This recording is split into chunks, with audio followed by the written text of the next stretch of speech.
In the context of defending or presenting arguments during your Master in Educational Management, MEM, comprehensive exams, incorporating an ethical philosophy can strengthen your responses, especially when addressing complex issues in education leadership, administration, and decision-making.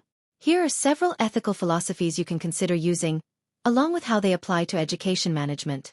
1. Utilitarianism, consequentialism. Main idea. Utilitarianism focuses on the outcomes or consequences of actions. The best action is one that maximizes overall happiness or well-being for the greatest number of people. Application in MEM. You can defend policies or decisions by arguing that they promote the greatest good for the majority of students, teachers, and the community. For example, when implementing budget cuts, you could argue for choices that impact the least number of students negatively while benefiting the overall school's academic outcomes. Example, when making decisions about resource allocation, a utilitarian approach ensures that we prioritize programs that benefit the largest student population and contribute most to the school's long-term success, even if some areas may receive fewer resources. 2. Deontological ethics, duty-based, main idea. Deontological ethics is focused on the morality of actions themselves rather than their consequences. It suggests that certain actions are morally obligatory, regardless of the outcomes. Application in MEM.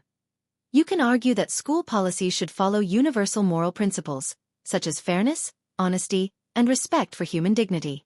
For instance, when dealing with student discipline or fairness in admissions, you can justify actions based on the inherent duty to treat all students equally.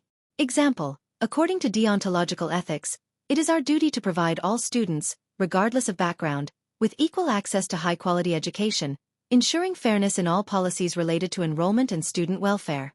3. Virtue ethics main idea. Virtue ethics emphasizes the character and moral virtues of individuals rather than specific rules or consequences. The focus is on fostering good character traits, such as kindness, honesty, and courage. Application in MEM.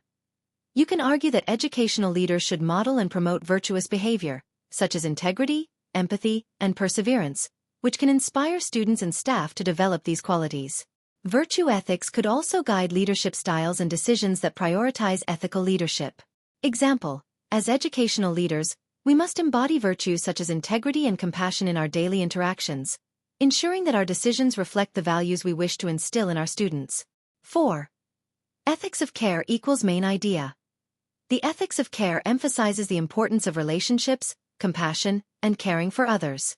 It argues that ethical decision-making should prioritize the needs and well-being of individuals, particularly in vulnerable situations. Application in MEM. You can argue for student-centered policies that prioritize the emotional and social well-being of students. In managing staff, you could defend decisions that take into account personal circumstances or challenges faced by teachers and staff members. Example, by adopting an ethics of care approach, our school policies can ensure that we prioritize the emotional and social well-being of students, especially those facing personal hardships, by providing additional support services. 5. Social justice ethics main idea.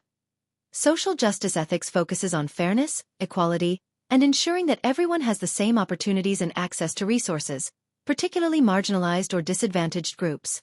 Application in MEM. You can argue that educational policies should aim to reduce inequality and promote equity in access to education. For instance, in discussions about inclusive education or addressing achievement gaps, you can use social justice ethics to argue for policies that ensure equal opportunities for all students. Example, by embracing social justice ethics, we can ensure that our school systems provide equitable access to high-quality education for all students, including those from marginalized communities, through targeted interventions and support. 6. Kantian ethics main idea. Similar to deontological ethics, Kantian ethics focuses on following universal moral principles. However, it particularly emphasizes the categorical imperative, which is the idea that one should act according to principles that can be universally applied. Application in MEM. You can defend school policies that treat all individuals with respect and dignity, ensuring that decisions made are justifiable as universal principles. For instance, when discussing disciplinary measures, you could argue that every student should be treated with respect and fairness, as these principles should apply universally. Example, Kantian ethics dictates that our policies must treat all students as ends in themselves, not as means to an end. This ensures that every policy respects student autonomy and is universally fair. How to use these philosophies in MEM comprehensive exams. Justify decision-making. When asked about implementing or evaluating policies, use these ethical frameworks to argue that your decisions are grounded in sound ethical reasoning. For example, when discussing resource allocation, you could use utilitarianism or social justice ethics.